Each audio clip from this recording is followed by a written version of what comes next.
हमारे चैनल में आप सभी का स्वागत है। एक मैं होली गीत हम लोग दोनों बहनें मिलकर गाने जा रही हूँ, तो हमको उम्मीद है कि हमारी होली गीत आप लोगों को पसंद आएगी, तो लाइक ज़रूर करिएगा और शेयर करिएगा। चलिए अब बात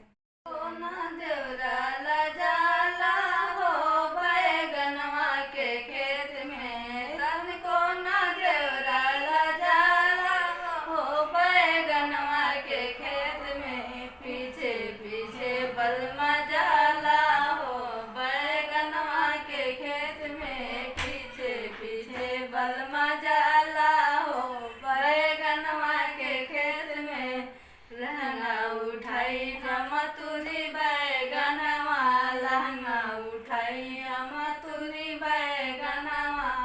देखी के बलमा बौराला हो बैगनवा के खेत में, देखी के बलमा बौराला हो बैगनवा के खेत में।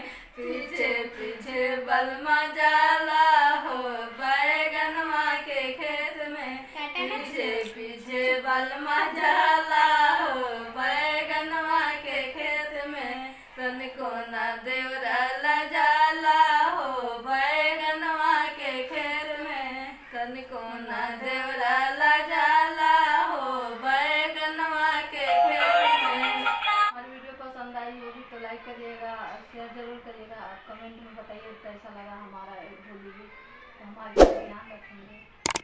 तो सब्सक्राइब